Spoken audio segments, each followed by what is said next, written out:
What is up, everybody? How is it going? Welcome back.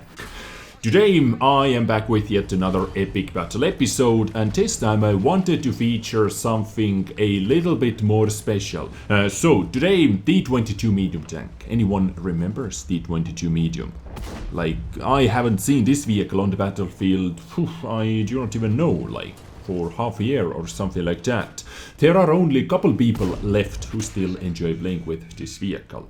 And I was able to find two really interesting replays for you. This first one shows you what this tank was all about, why a lot of players hated this vehicle, hated to play against, and why a lot of people loved this vehicle. Reverse side scraping. This vehicle was beast in reverse side scraping. Already 1010 damage bounced, but just wait for it, guys. It gets a lot more interesting and a lot more damage bounced. And by the way, that T-30 who just fired, this guy, poor guy, is using T-stockest, if this is a word, T-stockest gun ever. 320 alpha damage. This is actually tier 8 gun with 198 penetration. So on a tier 9 vehicle, 198 penetration, 320 alpha damage.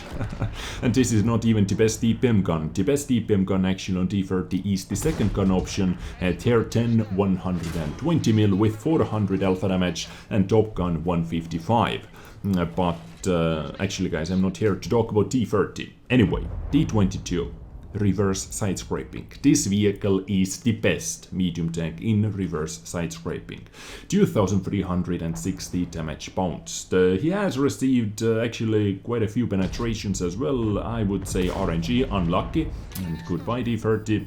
But why it is one of the best reverse side scrapers is because of that V-shaped hull. By the way, guys, I actually do not remember which one introduced the V-shaped hull into this game. Was it Object 907 or was T-22 before 907? I actually do not remember. I would guess 907 was a little bit earlier. Maybe.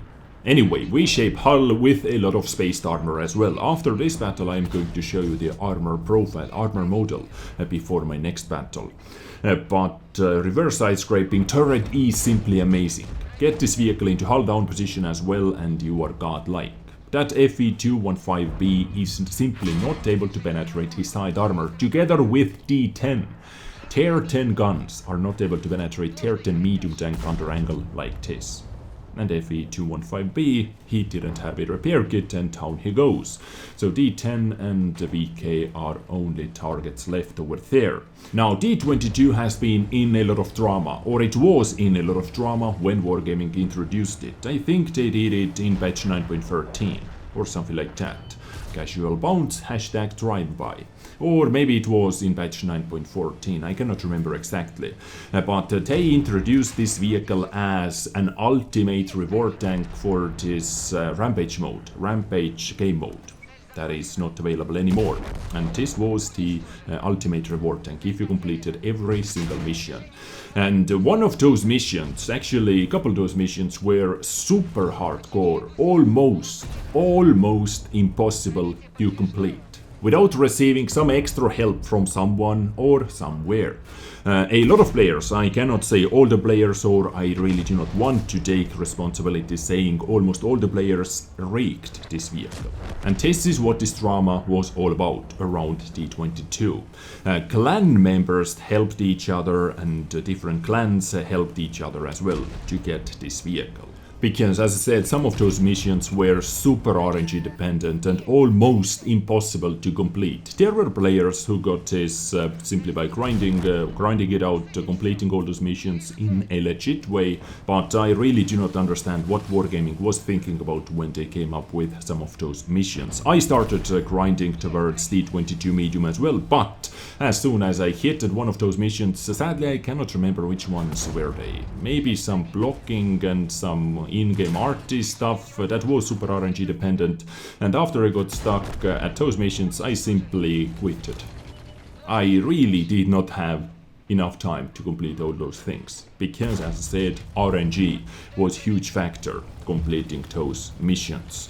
But players who received their own T-22 dominated the battlefield for quite some time before Wargaming decided to nerf it, and for some reason almost nobody continued playing with it, as people are doing with 907 at the moment, for example. Meanwhile, our first battle is over. This battle, by the way, was played by Phoenix B1, so all credits to you, buddy. First class, 4 points, 4.2k experience, cool-headed, high caliber, and steel wall. Steel wall in a tier 10 medium tank, not bad.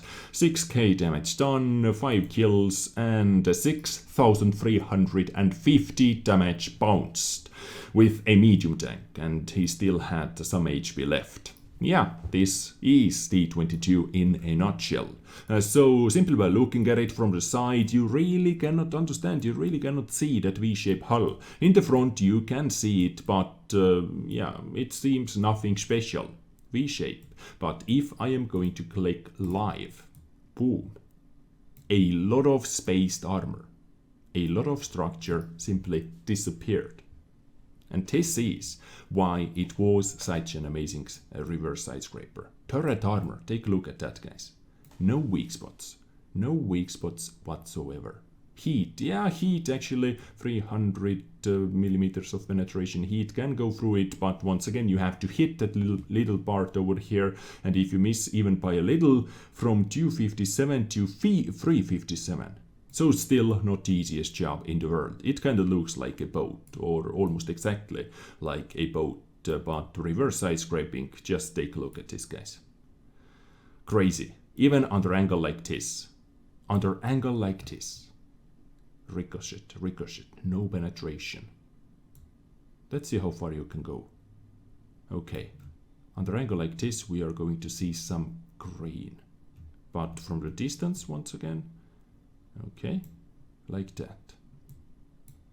This is how crazy this vehicle was. Under angle like this, and you're still able to bounce a lot of shots. Because of this shape over here. And why people didn't side scrape frontally is because if you do that, you reveal your angled frontal plate. As on every single Russian vehicle that has that pikey nose. And if they, for example IS-7, and if they side scrape, they lower the armor plate value and easy penetration. But from the behind, aim towards rear armor as well, like that. Boom. Simple, simple. Printing damage like crazy.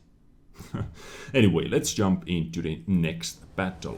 Which is simply funny, if not to say ridiculous. I do not know how our hero is able to survive all that is about to happen soon. Just watch and see, guys.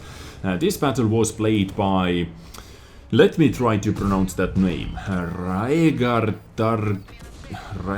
Targaryen second, I think. I hope at least. Sorry, it took me, a lot of effort. But T-22 medium once again in action. T-100 LT, goodbye to you, good sir. Couple shots bounced and enemy tier 10 light tank has been taken out. GG. Now, talking about T-22 medium's overall stats, I think this is the reason why a lot of people do not play with this tank anymore. Because its gun handling, DPM, all that is complete garbage. Complete garbage. Let's compare it to the Object 140, for example. Regular tier 10 Soviet-Russian medium tank. Just take a look at that screen, guys. Take a look how much green 140 has. The only things T-22 medium has better: engine power 750 compared to 580, and better power to weight ratio. Okay, radio range is also better on T-22 medium, together with a lower chance of fire, 10% chance to put on fire instead of 12 on 140. But what 140 doesn't have is that awesome survivability. And what you are about to see now, I think, is only doable in T-22 medium. Maybe in 907 as well. Maybe not, I don't know. Anyways, Skoda D50 is sniping. WZ-120 is moving in together with D62A, and E50 is also over here. 120 was able to get right behind T-22. No repair kit anymore, so this guy has to stay over here. T-22, he bounced T-22, he bounced second APCR round from E-50 with his side armor. And 120 keeps bouncing from the behind as well.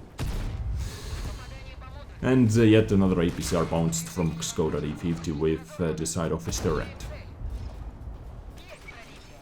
Can you guys explain it? How is T-22 medium not dead yet? And casual, 4,230 damage bounced. Our hero should be dead 2 times over. 1,900 HP on T-22 and over 4,000 damage bounced. He should be dead 2 times over. But no, he's still able to deal damage to that VK. And he's getting some assistance as well. Anyway, I do not even know how many shots he bounced with his side armor in this situation. From E50, who was using APCR, from T-62A that has 260 plus millimeters of penetration, and WZ. Okay, 120 was not using that Terpy Top Gun, but still, he wasn't able to penetrate his pooper under different angles. Couple penetrations here and there, but still he was able to survive all this over here with 450, what is it, 9 HP, yeah.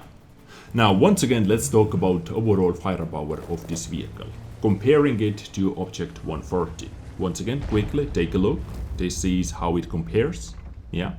DPM 2370 on T-22, on 140 2,900 damage per minute. Penetration values are the same, 264, because same ammunition, same gun, all that, 320 alpha damage, but rate of fire 8.10 second reload time compared to the 6.6 second reload time. 8.10 reload time is something for 390 alpha damage guns, not for 320 alpha damage guns. And by the way, I would love to see the crew members on Raeger's T-22 medium. I guess they have to be at least 5 skilled crew members, because I heard intuition kicked in. When you change the ammunition type, your reload speed is going to be a little bit faster, changing the ammunition type. This crew has to be beast, because usually intuition is something you do not want to pick for your medium tank crew members, as, I don't know, not even 4th skill. I think this is going to be my last skill if I do not have anything else to train on medium crew. But talking about gun handling, once again just complete red, complete green on 140's side. On 140, 0.3 seconds better aiming time. Accuracy, 0.03 better accuracy, 0.38 compared to the 0.35. Moving accuracy, tank traverse accuracy, turret traverse accuracy are worse than on 140. Elevation 16 degrees versus 17. Depression 5 degrees versus 6 degrees. Mobility, yes, better power to weight ratio, but the rain resistance numbers are a lot worse once again. And tank traverse speed 40 compared to the 54. Tank traverse speed was one of those things that Wargaming nerfed as well with patch 9.15, if I'm not mistaken. Armor, okay, we talked about that. T-22 has almost one-of-a-kind armor, really good, and all the rest of the things are the same.